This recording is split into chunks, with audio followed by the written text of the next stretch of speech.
नमस्कार दोस्तों, स्वागत है आपका हमारे चैनल टेल्स बाय यशु पर। यहाँ पर आपको मिलेंगी रोचक और सस्पेंसफुल कहानियाँ। अगर आपको यहाँ पर हमारी कहानियाँ पसंद आती हैं तो कृपया करके आप हमारी वीडियोस को लाइक करें, इसको अपने दोस्तों को साथ शेयर करें और साथ के साथ अपना कमेंट करना ना भूलें। अगर आप इस चैनल पर नए हैं तो कृपया करके इसे सब्सक्राइब भी करें। आपका ज़्यादा समय न लेते हुए चलो आज की कहानी को शुरू करते हैं। पिछले एपिसोड में हम सब ने सुना था कि यहाँ पर अब अनिका धनंजय की लिखी हुई उस डायरी को पढ़ रही थी। उस डायरी में वो पढ़ रही थी कि धनंजय वहाँ पर पेरिस से इंडिया आए थे, लेकिन उसे यहाँ पर ये तो पता था कि उसके भाई हंसराज की शादी हो गई है, लेकिन उसकी शादी आयशा से हुई है या किसी और लड़की से, इसके बारे में उन्हें पता नहीं था। जब वो यहाँ पर मारवा हाउस में पहुँचते हैं तो मारवा हाउस में वहाँ पर सुहासिनी मारवा उनसे कहती है कि देखो आयशा भी आ गई। अब आयशा को देखते ही अब यहाँ पर धनंजय को तो एक जोर का झटका लगा था, क्योंकि हंसराज की शादी किसी और से नहीं बल्कि आयशा मारवा से ही हुई थी।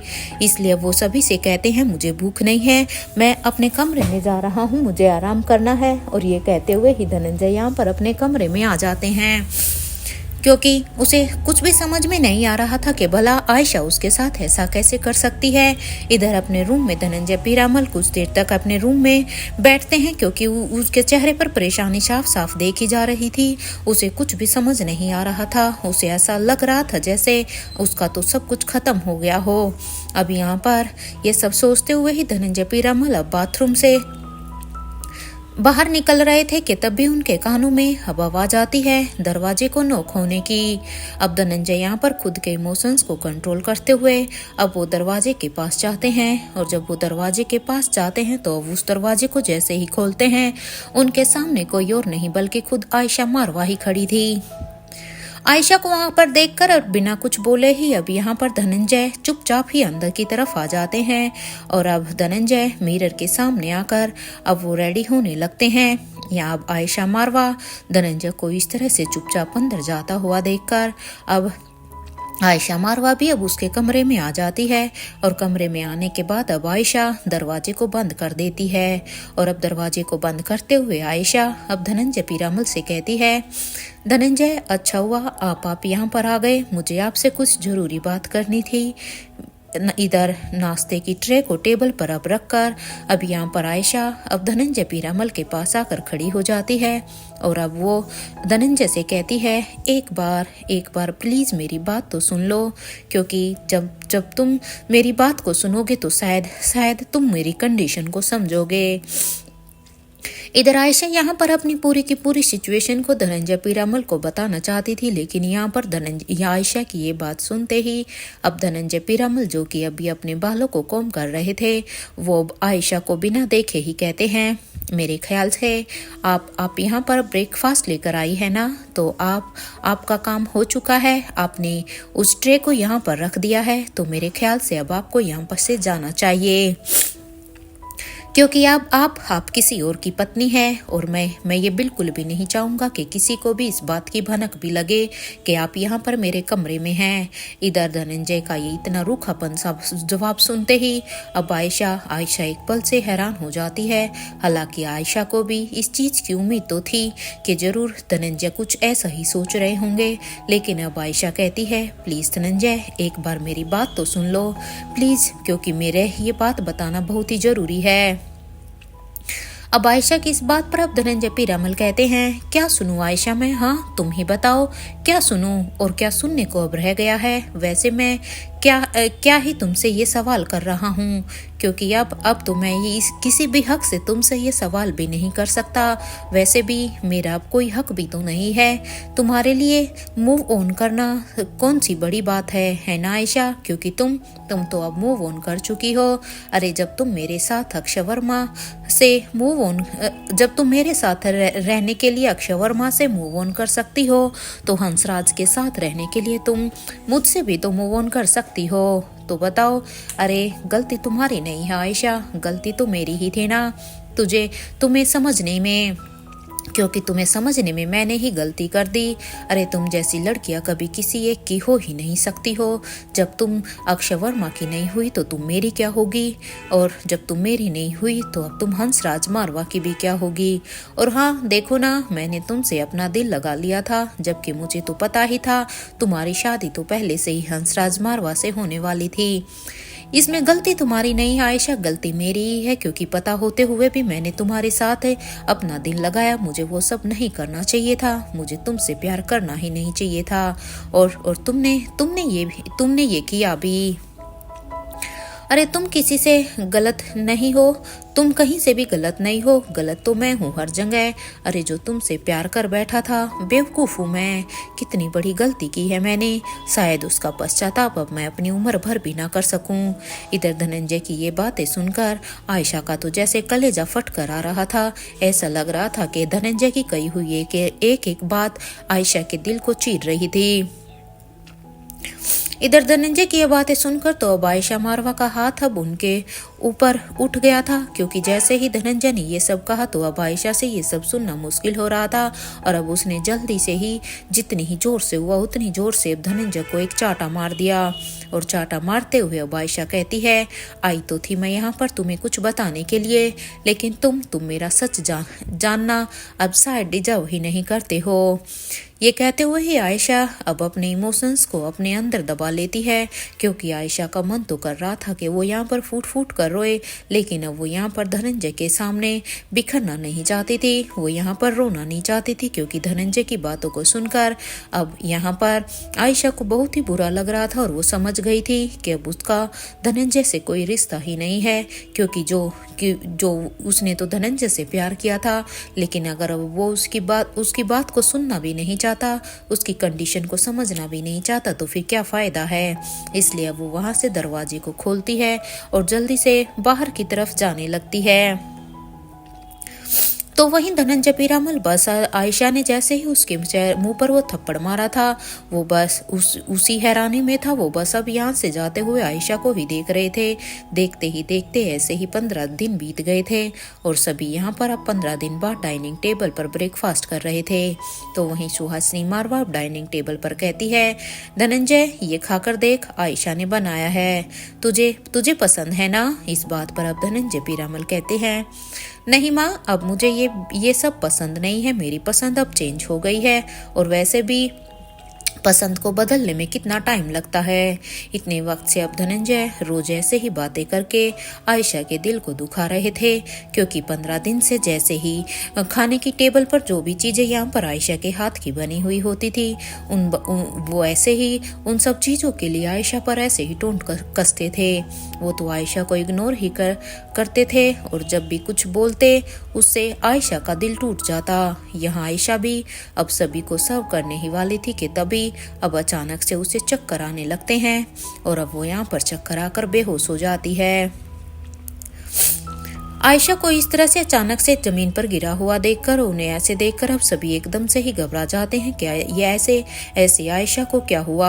इधर यहाँ पर धनंजय पीरामल अब आयशा जैसे ही गिरी थी तो वो बस दौड़कर एक बार आयशा के पास जाने ही वाले थे कि तभी उन्होंने अब खुद को संभाला, क्योंकि अचानक से उसे याद आ गया कि अब ये उसकी आयशा नहीं है, बल्कि अब इसकी शादी उसके भाई से हो चुकी है। इसलिए अब वो अपने आप को संभालते हैं। इधर अब आयशा को गिरा हुआ देखकर यहाँ हंसराज मारवा अब अपनी जगह से उठकर अब आयशा के पास जाकर उसे अपने हाथों में उठाकर अब अपने रूम की तरफ लेकर जाने लगते हैं। तो वहीं अब धर्मराज मारवा कहते हैं, कोई डॉक्टर को बुलाओ, भला ऐसे इसे क्या हो सकता है, अभी डॉक्टर को बुलाओ। अब धर्मराज की इस बात पर धनंजय पीरामल कहते हैं, पापा मैंने फोन कर दिया है, वो बस अभी आते ही होंगी। इस बात पर अब धर्मराज मारवा कहते हैं, सब ठीक तो होगा ना, ऐसे कैसे आयशा को चक्कर आ गया। शायद ये ढंग से खाना नहीं खाती होगी, क्योंकि नई शादी है ना, शायद इसीलिए, नहीं तो बताओ ऐसे कैसे उसे चक्कर आ गया। वहीं सभी अब बाहर आयशा के बेहोश होने से सभी परेशान हो रहे थे। तो वहीं अभी डॉक्टर भी आ जाती है, और डॉक्टर अब अंदर रूम में आयशा को चेक करने के लिए चली जाती है। अब यहाँ पर डॉक्टर आयशा को चेक कर रही थी। कुछ देर के बाद जब अब उसको चेक करने के बाद डॉक्टर उसके रूम से बाहर आती है, तो सभी के चेहरे पर परेशानी साफ साफ दिखाई दे रही थी। सभी यहाँ पर आयशा को लेकर बहुत ही चिंतित थे, इसलिए सभी के चेहरों को देखकर अब डॉक्टर कहती है बी रिलैक्स, घबराने की कोई भी बात नहीं है। मिस्टर धर्मराज मारवा, मुबारक हो, आप दादा बनने वाले हैं क्योंकि आयशा इज प्रेग्नेंट। इधर डॉक्टर की ये बात सुनते ही सभी के चेहरों पर तो एक खुशी थी, तो जहाँ एक तरफ सभी के चेहरे पर खुशी थी और वो भी यहाँ पर साथ के साथ इतने खुश थे कि वो अब अपने भाई हंसराज मारवा को कांग्रेचुलेशन कह रहे थे, तो वहीं धर्मराज पीरामल तो ये सुनते ही अब अंदर ही अंदर टूट गए थे, लेकिन अब अपने दर्द को वो अपने चेहरे पर नहीं आने दे रहे थे क्योंकि वो नहीं चाहते थे कि किसी को भी उनके बारे में कुछ भी पता चले या कोई भी उनकी परेशानी को नोटिस करे। इधर अब वो अपने गम को भुलाकर अब वो अपने परिवार की खुशी में शामिल हो जाते हैं, क्योंकि चाहे दिल में कितने भी गम क्यों ना थे, लेकिन चेहरे पर खुशी लेते हुए अब वो अपने परिवार के साथ इस खुशी को मनाते हैं। इधर अब धर्मराज मारवा कहते हैं आज लाइफ केयर हॉस्पिटल में सभी स्टाफ को बोनस दिया जाए और साथ ही साथ मिठाई का डिब्बा भी। आज इस घर की बहू ने हमें सच में बहुत ही बड़ी खुशी दी है। मैंने सोचा भी नहीं था कि मुझे इतनी जल्दी ये खुशी मिल जाएगी। मैं इस दुनिया का नंबर 1 बिजनेसमैन बनने वाला हूँ। इधर ये सुनते ही अब धनंजय पीरामल कहते हैं पापा माना कि यहाँ पर आयशा प्रेग्नेंट है, लेकिन इसका आपके बिजनेसमैन बनने से क्या मतलब है? आप इंडिया के नंबर 1 बिजनेसमैन हो सकते हैं लेकिन दुनिया के नहीं। आपको तो पता ही है ना कि वर्ल्ड का नंबर 1 बिजनेसमैन अगर कोई है तो वो मिस्टर किंग है। इधर ये सुनते ही अब धर्मराज मारवा कहते हैं अभी तुम बच्चे हो धनंजय, मेरी बात को समझने में थोड़ा टाइम लगेगा तुम्हें, क्योंकि तुम नहीं जानते मैं अब सच में नंबर 1 बिजनेस बन ही गया हूँ। यहाँ पर मारवा हाउस में अभी सभी आयशा के होने वाले बच्चे की खुशी मना रहे थे, क्योंकि यहाँ पर धर्मराज मारवा ने ये बात इसलिए ही की थी क्योंकि धर्मराज मारवा को पता था कि आयशा किंग की बेटी है, और अगर आयशा बेटे को जन्म देगी तो किंग यहाँ पर अपने नाती को जरूर वो अपना राजपाट सब कुछ दे देंगे। इस स्ट्रेटेजी के साथ ही तो यहाँ पर धर्मराज मारवा अपने बेटे हंसराज की शादी मारवा से कराना चाहते थे और अब वो सक्सेसफुल भी हो गए थे।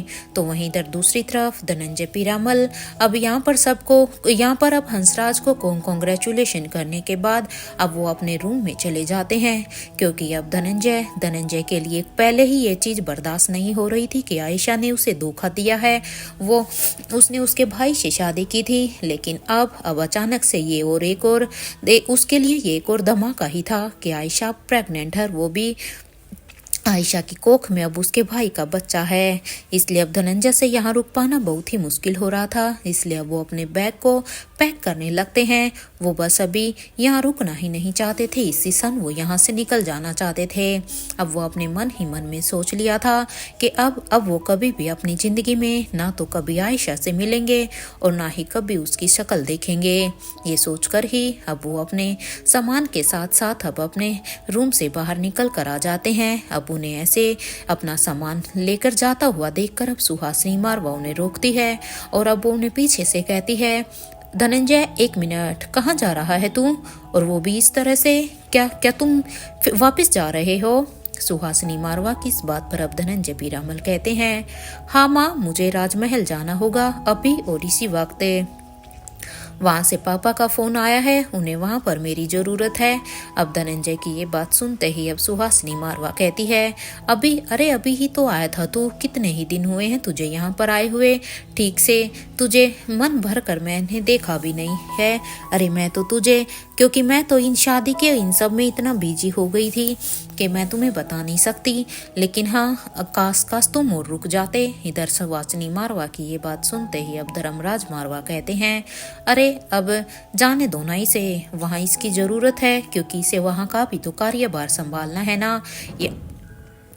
यहाँ पर अब धर्मराज मारवा की इस बात को सुनकर अब सभी धनंजय पीरामल से मिलकर उन्हें बाय कहते हैं। तो वहीं अब धनंजय पीरामल भी अब अपनी गाड़ी में जाकर बैठ जाते हैं और अब वो बिना पीछे मुड़े ही अपनी आंखों में आंसू लिए हुए थे और अब वो अपने मन में एक फैसला कर चुके थे कि अब वो यहाँ पर कभी भी नहीं आएंगे और कब कब वो या अगर वो यहाँ पर आएंगे ही नहीं तो फिर वो आयशा से भी कभी नहीं मिलेंगे, क्योंकि अब उन्होंने अपने आप से एक प्रॉमिस किया था कि ना तो अब वो यहाँ पर मारवा हाउस में कभी अपना पैर रखेंगे और ना ही आयशा से मिलेंगे। इधर धनंजय पीरामल अब अपने गुस्से गुस्से में ही वहाँ से निकल चुके थे।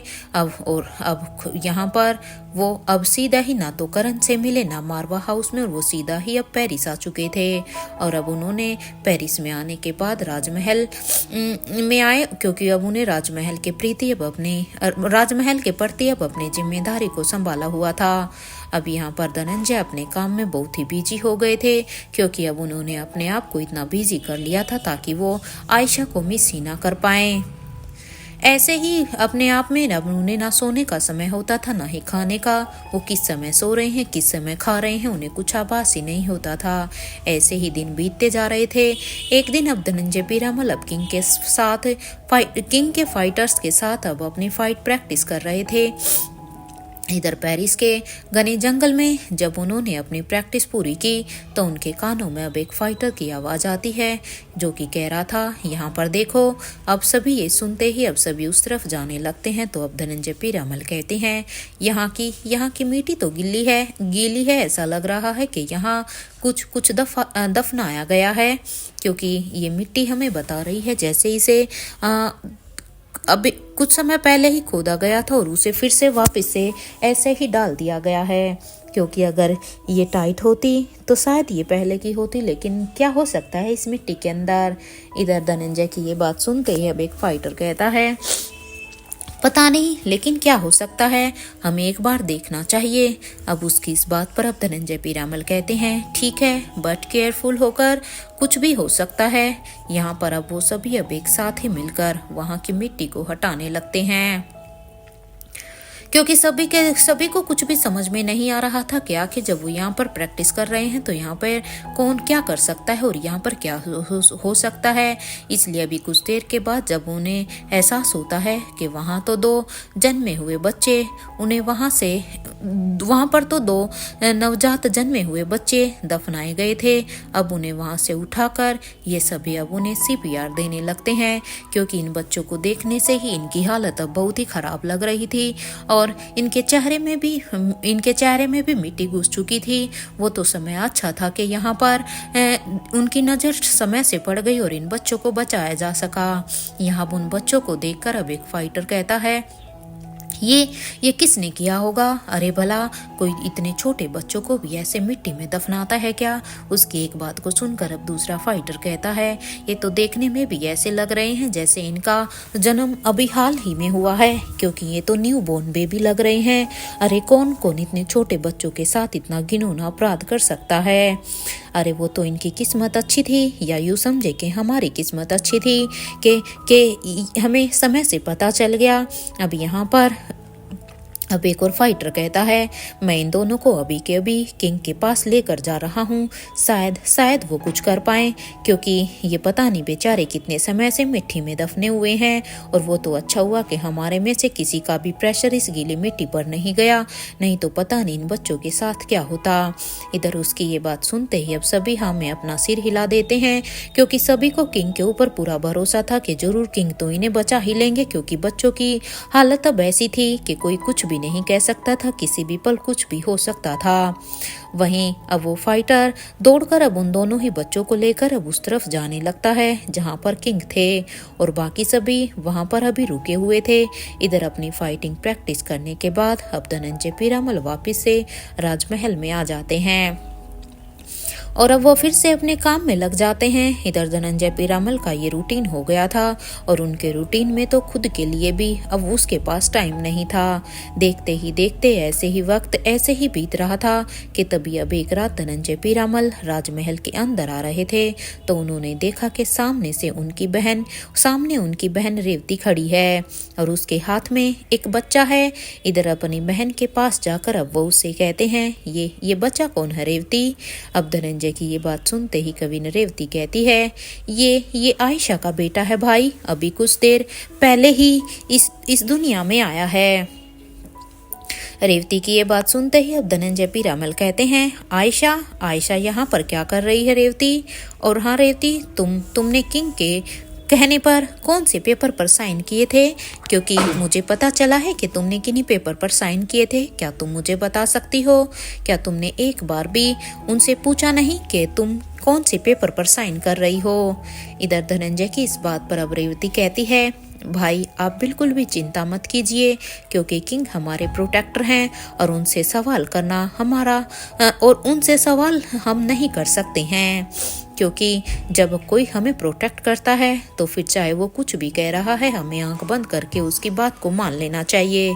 उन्होंने जिन भी पेपर पर साइन कराए होंगे वो हमारे भले के लिए ही होंगे। यहाँ धनंजय पीरामल अब रेवती के हाथ से अब उस बच्चे को लेकर कहते हैं, रेवती सच में बच्चा तो बहुत ही प्यारा है। वैसे आयशा कहाँ है और मेरी गैर मौजूदगी में यहाँ पर क्या क्या हो गया? आयशा यहाँ पर कैसे आई?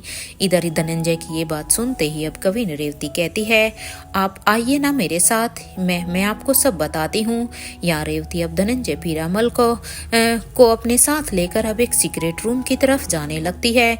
इधर वो भी उसके साथ साथ चलते रहते हैं। कुछ ही देर के बाद वो जैसे ही वहाँ पहुँचते हैं तो आयशा को ऐसे देखकर तो उनके पैरों से तो जमीन ही खिसक जाती है, क्योंकि यहाँ पर आयशा जिस हालत में पड़ी थी उसे देखकर तो अच्छे को उसके लिए दुख हो, क्योंकि यहाँ पर आयशा की पूरी ही हड्डियों का चकनाचूर हो चुका था। आयशा को ऐसा देखकर ऐसा लग रहा था जैसे वो यहाँ पर कोई भी अगर देखे तो सच में उसकी जिंदगी की तो छोड़ो, वो यही कामना करेगा कि भगवान इसे मौत जल्दी से दे दे। वही उन्होंने कभी सोचा भी नहीं था कि वो इतने महीनों बाद जब आयशा को देखेंगे और वो भी इस हालत में। यहाँ पर आयशा के पूरे शरीर में प्लास्टर लगे हुए थे, क्योंकि उनकी हड्डियां चकनाचूर हो चुकी थी। इधर अपनी गोद में नन्हे से रोहित को लेकर अब यहाँ पर धनंजय बस आयशा को ही देख रहे थे। उनकी आंखों में अब आयशा को देखकर अपने आप ही आंसू आ गए थे। उन्हें अब यकीन ही नहीं हो रहा था कि कौन होगा इतना जालिम जिसने आयशा की ऐसी हालत कर दी। उन्हें पता भी नहीं चला। अपनी बहन को इधर अब वो रेवती की तरफ देखते हैं और अब वो रेवती से कहते हैं, ये सब किसने किया है रेवती? इस बात का जवाब देते हुए अब कवि ने रेवती कहती है, ये खतरनाक ऑर्गेनाइजेशन के हेड राजीव गुलेरिया ने किया है। राजीव गुलेरिया का नाम सुनते ही तो अब धनंजय पीरामल अब रोहित को कवि ने रेवती को सौंप देते हैं, और क्योंकि राजीव का नाम सुनते ही तो अब उनकी खून खोलने उठता है और अब वो उनसे कहते हैं, तुम इसे संभालो, मैं बस अभी आता हूँ। इधर धनंजय को इतने गुस्से में देखकर उसकी ये बात सुनते ही अब रेवती कहती है, लेकिन तुम जा कहाँ रहे हो, और वो भी इतने गुस्से में? क्या हुआ है? अब यहाँ पर धनंजय कहते हैं, बस कुछ नहीं रेवती, मैं बस अभी आया, तुम बस यहाँ पर सब कुछ संभाल लेना। अब धनंजय की इस बात को सुनकर अब रेवती कहती है, ठीक है भाई, लेकिन संभल कर। यहाँ धनंजय पीरामल अब अपने गुस्से में ही जल्दी से बेसमेंट की तरफ चले जाते हैं और वहाँ पर अपनी पार्क की हुई गाड़ी में जल्दी से बैठ जाते हैं और अपनी गाड़ी को अब वो यहाँ पर राजीव गुलेरिया के पैलेस के लिए ले लेते हैं, क्योंकि अब यहाँ पर उसके सारे ही सवालों का जवाब अब राजीव ही देने वाला था, क्योंकि उससे बिल्कुल भी बर्दाश्त नहीं हुआ कि राजीव जो कभी उसका इतना अच्छा दोस्त हुआ करता था, वो उसने आयशा के साथ ये सब क्यों किया। उसके दिमाग में न जाने क्या क्या चल रहा था। अब यहाँ से अब धनंजय पीरामल तो चले गए थे, लेकिन धनंजय को इस तरह से गुस्से में जाता हुआ देखकर कवि ने रेवती को अपने भाई की बड़ी ही चिंता हो रही थी कि आखिर वो कहाँ गया है। इधर कुछ घंटों के बाद जब वो अब अपने भाई को आता हुआ देखती है तो वो अब एक गहरी लंबी सांस लेती है और अब अपने भाई के आने के बाद अब वो उसके पास जाती है और कहती है, क्या हुआ है भाई, आप ठीक तो है ना? क्योंकि जिस तरह से आप गुस्से में यहाँ से निकले थे, मुझे तो तभी डर लग रहा था कि जरूर कुछ ना कुछ गड़बड़ है। अब रेवती की इस बात पर अब धनंजय पीरामल कहते हैं, मैं तो ठीक हूँ रेवती, लेकिन आयशा मैंने कभी भी नहीं सोचा था कि इतने महीने बाद मैं इसे देखूंगा, और वो भी इस हालत में। मैंने कभी नहीं सोचा था। क्या हो गया आयशा के ये साथ? इधर अपने भाई की बात को सुनकर अब रेवती कहती है, कोई बात नहीं भाई, अब कोई क्या ही कर सकता है, हम बस यही प्रे कर सकते हैं कि बस सब जल्द से जल्द ठीक हो जाए। आप चिंता मत कीजिए, और आयशा भी ठीक हो जाएगी, क्योंकि उनका ट्रीटमेंट चला हुआ है। रेवती की ये बात सुनते ही अब धनंजय पीरामल अब रोहित को फिर से अपनी गोद में ले लेते हैं और अब वो उसे अपनी गोद में लेकर अब अपने रूम की तरफ जाने लगते हैं। यहाँ धनंजय ने रेवती के साथ मिलकर अब रोहित को संभाल लिया था कि तभी अब कविन रेवती कहती है, भाई हम भी एक बच्ची को गोद लेना चाहते हैं। अब उसकी इस बात पर धनंजय पीरामल कहते हैं, तुम जो चाहो कर सकती हो, मैंने तुम्हें कभी भी नहीं रोका है रेवती। कुछ ही दिनों में कविन रेवती ने भी अब यहाँ पर अडॉप्शन की पूरी फॉर्मेलिटीज को पूरा कर लिया था, क्योंकि धनंजय की तरफ से उसे परमिशन मिल चुकी थी। और यहाँ पर रेवती ने अब पूरी फॉर्मेलिटीज को पूरा करने के बाद अब एक बच्ची को अपने साथ वो अडॉप्ट कर राजमहल में ले जाती है। इधर राजमहल में उस बच्ची का स्वागत बड़े ही जोर शोर से हो रहा था और उसका नाम यहाँ पर आलिशा रखा गया था। प्रिंसेस आलिशा। बड़ी रानी ने रोहित और आलिशा को अब एक जैसा ही ख्याल रखने के लिए वहां पर बच्चों की केयर टेकर को रख लिया था और उनकी और अपनी केयर टेकर से भी कहा था कि दोनों ही बच्चों की परवरिश में किसी भी तरह की कोई भी कमी ना हो। अब तक यहाँ पर टाइम के साथ साथ आयशा को भी होश आ चुका था, लेकिन अब वो अपने हाथ और पैर को हिला तक नहीं पा रही थी। इधर धनंजय पीरामल कभी कभी उनसे मिलने के लिए जाते थे, लेकिन आयशा की हालत अब उनसे बर्दाश्त नहीं हो रही थी, क्योंकि वो अपने दिल के हाथों मजबूर होकर उसे देखने तो चले जाते थे, लेकिन वो जब भी आयशा की इस हालत को देखते थे तो वो सच में उनसे उनकी वो हालत देखी नहीं जाती थी। तो वहीं धनंजय पीरामल अब तक स्वाति से भी मिल चुके थे और उन्होंने स्वाति से भी वादा किया था कि उसके होते हुए कोई भी उसके बच्चे को नुकसान नहीं पहुंचा सकता है। कुछ वक्त तक सब कुछ यहाँ पर सही चल रहा था और रोहित के साथ तो धनंजय पीरामल अपने दुख को जैसे भूल ही गए थे, क्योंकि रोहित के साथ तो अब उसे आभास भी नहीं होता था कि आयशा ने उसे धोखा दिया है। उसके साथ और अब वो खेलते रहते थे, वो अब अपना टाइम स्पेंड करते थे। देखते ही देखते ऐसे ही रोहित 5 महीने का हो गया था और वो अब उसके साथ ही अपना टाइम स्पेंड कर रहे थे कि तभी अब उसके फ़ोन पर अब एक कॉल आता है।